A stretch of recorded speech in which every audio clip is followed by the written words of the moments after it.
Hey YouTube, what's up? Mike the Manic Geek here. And today I'm going to bring you a long overdue finale to my System Tours videos lineup of my own personal computer. Now, in recent history there's been a minor change that's been made to the computer. Nothing overly dramatic, but it's my computer and I happen to really like it. So we'll go ahead and start off with the case that everything is housed in, which is the Corsair Graphite 760T. Yes, me and my fiance are that couple. We have matching computer cases. We went for this case because we really liked that big, wide-open acrylic side panel. Everything is easy to take off and put back on, not only for the sake of maintenance, but for the sake of me doing videos like this. That way I don't have to worry about glare showing on the side of the case and acting as too much of a distraction for the sake of the video. All the fans in the case are controlled by my NZXT Sentry 3 fan speed controller. This does handle up to 15 watts per channel, so I can run as many as up to 3 high-performance fans per channel, bringing me to a grand total of about 15 total system fans that I can run on this thing. Now, I don't think I'll ever be running a computer that requires that many fans in it at any point in time, but I really like the touchscreen interface on it. I like the ease with which you can use it. I like that it has a temperature sensor attached to it so that if I wanted to mount it on a specific point of the computer, I can have the temperature of the case determine whether or not my fans ramp up to 100% or jump back down to their pre-assigned settings. I also really like that there is, I also like that I have a percentage control over the amount of current that gets sent to these fans. I like having precise control over what my system fans are doing. I don't like having them modulate all over the place. It's a little unnerving for me. So I guess the next thing that we're going to point out is the power supply that I'm using here. This is a Fractal Design Newton 800 watt power supply. It does have semi-passive cooling, meaning that the fan only turns on once the power supply hits a certain internal temperature. And when the fan does kick on, it's a little audible, but I think part of that might honestly have to do with the fact that I have the fan turned facing downward in the case so that I could have that Fractal Design logo sticking up instead. My primary hard drive in this case is a Kingston HyperX 3K 240 gig solid state drive, whereas my primary storage is handled by a Western Digital 3 terabyte Red drive. I went with the Reds over something like a black or even a green drive just because I wanted something that I knew was rated for heavy-duty use and that I was going to be able to get extended life out of based on my usage needs.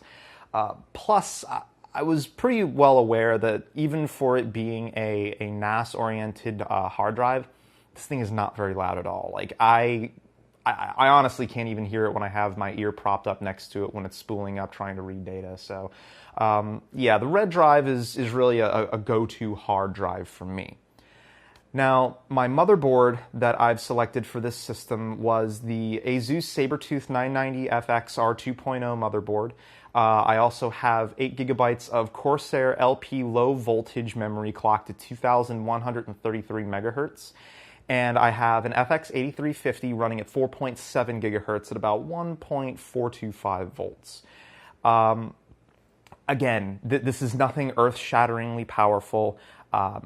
It's what I could afford at the time, and things are clocked the way they are for a very specific reason. I've noticed during my testing of the Scorpius platform, as this is referred to internally, that its biggest downfall, given the configuration, I mean, we're all aware of the other downfalls of the AM3 Plus platform, but the main hardware-oriented downfall is the fact that CPU North Bridge really is starved for memory bandwidth. So that's why I prioritized overclocking memory over strictly overclocking my processor cores. because I kind of get the feeling like I'm pretty well near the current threshold of that processor anyway. Plus, I wanted to free up as much memory bandwidth as possible to make sure that I had a total overall system package where I had everything sort of performing as strongly as I could possibly get it to perform. Water cooling is handled by the Swiftech H140-X liquid CPU cooling unit that I reviewed on this channel. It was actually my first product review. And I went ahead and expanded it by adding in the 240 millimeter radiator and fans from a Glacier 240L kit that I currently have lying around that I wasn't really doing a whole lot with. And I kind of like the look of the block a lot better for the H140X kit. Lends itself more to a whole black and white theme. My cables are Silverstone's PPO7 white braided extension cables. They're not bad. The length is a little odd to work with on them.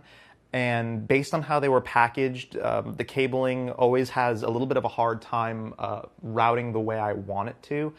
But if you're willing to put in the effort with these extensions, you can get some really professional looking results with your computer. My graphics card is a Powercolor R9 280X Turbo Duo graphics card. It is running at its stock speeds of 1030 megahertz on the core and 1500 megahertz memory, so 6000 effective memory clock.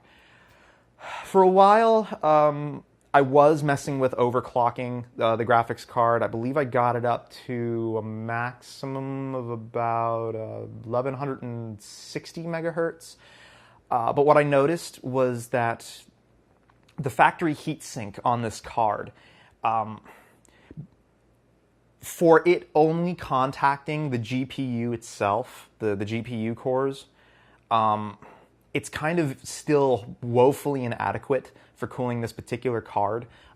Even at stock clocks and with a custom fan curve, I'm still hitting GPU temperatures of anywhere from 74 to 76 degrees Celsius, which for this particular graphics card is getting uncomfortably close to what I would consider my normal limit for this card. I also noticed that if the card was climbing anywhere from about 79 to 82 degrees C, that I would encounter a higher occurrence of card instability, artifacting, blue screening, screen flickering. So basically, I have everything running stock right there, and really as far as gaming performance is concerned, I found that the card performs a bit more consistently at stock clock speeds rather than being overclocked. So, now, one thing that you guys may be able to see, and I'll show a close-up here, is how I'm routing the cables next to the graphics card.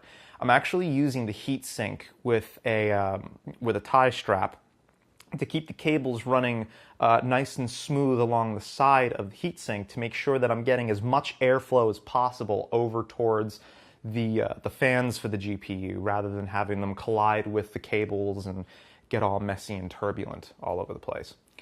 Now, some of you guys are probably aware that I did a review of the Fractal Design Define R5 recently, and I opted not to go with that over this case. Really, the bulk of it for me was because I'm using braided cable extensions. So cable management in the 760T is actually significantly easier for me to do given my hardware configuration. There's more average space behind the motherboard tray than there is with the Define R5 for me. Especially given that this is not a fully modular power supply here. So there's a couple of cables that are hardwired into the power supply that I wind up using in the system whether I want to or not, as in they're there. So it's easier for me to tuck them away cleanly and keep everything looking nice and tidy on the inside of the actual PC cavity, while on the back side I can keep everything at least organized enough that it's relatively easy to get to and replace components as and when I need to. But the other thing too is that my hardware really isn't particularly loud even in the 760T. And just the fact that I have that full viewing area made this a more appealing option for me to begin with. You know, maybe that's a little vain, but I take pride in everything that I do as much as I am capable of taking pride in it. And I like admiring the work that I do, not only for my system, but for my fiance's computer and the home theater computer that we have as well. Now, as for the peripherals that I'm using, I am using a Phoenix Nisita mouse, and I'm using the Demora mouse pad to match it. I also have a Thermaltake Poseidon Z mechanical keyboard. This is the Kale Blue Switch version. Yes, it's pronounced kale, like the vegetable. Not a bad keyboard. It shows well enough, but I'm looking for something with brown switches, specifically Kale brown switches, because I want to do a comparison between the two of them to see what the difference is there, then get some Cherry MX browns and do like direct comparisons between those key switches as well. The monitors that I'm using for my sound, they're basically just really crappy office speakers that were lifted from an old job. But they get the job done. Really, most of the time that I'm listening to any sort of sound, it's either coming from my fiance's speakers or they're coming out of my Corsair Vengeance 1500 gaming headset. You know, again, gaming headset, nothing earth-shatteringly awesome, but the soundstage is pretty decent on it, especially for it being closed-back headphones. The speaker quality is pretty decent on it too. You know, it's got built-in mute and volume control buttons on the cable, and yeah, it works for my needs. Now, my monitor is an AOC E2251 SWDN monitor. Just a basic 1080p display. Clocks up to 75 hertz refresh rate. You know, it's an appropriate monitor for my graphics card, but ultimately I do want to step up to a 4K display, mostly because I want to start being able to really push graphics cards when I test them. And with a 1080p monitor, I can't really do a whole lot with GPU testing for the time being. But also, give me some feedback in the comments below. What are some 4K displays that you guys would recommend that are within a decent price range? Granted, I'm probably not going to be able to afford anything anytime soon because I'm poor people, but that's how this thing goes anyway. Really, that's actually the whole story behind how this computer even got its start in the first place. Originally, I was using an Intel-based system with an NVIDIA graphics card. So no, I am not inherently an AMD fanboy, but essentially all the parts for this computer came in as and when they did out of necessity, and because they were more reasonably priced at the time than the comparable Intel hardware that I was looking at. It gave me more bang for my buck. I like multitasking and doing multiple things at one time. So something like an i5, even though it has stronger individual cores than the 8350, still wasn't going to really power my computer the way I wanted to power it. Like, I'll have multiple web browser tabs open at the same time as I'm streaming music, at the same time as I'm playing games, at the same time as I'll have a YouTube video up. So having more cores mattered more to me. Having faster memory throughput mattered more to me. And realistically, at the time, I didn't need the added features that the Intel chipsets were providing. You know, PCI Express 3.0 wasn't super relevant at the time. There wasn't really anything that was pushing saturation of the bus just yet. You know, M.2 wasn't really a thing. SATA Express wasn't really a thing. USB 3.1 was still just being conceptualized at the time. So, you know, like I said, at the time, there wasn't a need for it. Now, unfortunately, I am seeing a need for it because that is holding me back on doing some proper testing on hardware, and it's holding me back from ultimately doing what I really want to do with this system, and that's make it a fully black and white build. I've actually been eyeballing the MSI Z97 Crate motherboard and the X99 variant. But again, I'm poor people, so I can't really afford that hardware just yet. But yeah, that'll do it for my system tour video here. Guys, let me know what you thought about my computer down in the comments below. Keep in mind, I was barely able to scrape together the funds for even this computer here. So if you guys leave any feedback on it, I would appreciate it if it was constructive. And if you're gonna troll, at least be more creative with your trolling.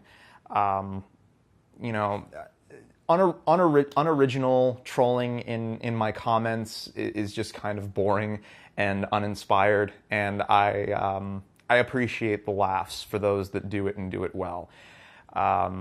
But yeah, thumbs up the video if you liked it, thumbs down if you thought it was terrible. All those interactions help me out a lot. It tells me what I am and am not doing correctly with my videos. Also, you know, give me more feedback on the video itself. What do you guys think about videos like this? Do you guys want to see me do more stuff like this in the future? Also, if you haven't already, stay subscribed to the channel. I have more review content coming up soon, up to and including my first beer reviews, which I'm actually pretty excited about those. I'm doing something a little different than what I've seen most do with beer-related content. Yeah, and share the video with everyone else so they can see the awesomeness that is my computer, you know, for whatever that's worth. And yeah, thanks for tuning in, guys. I'll see you next time.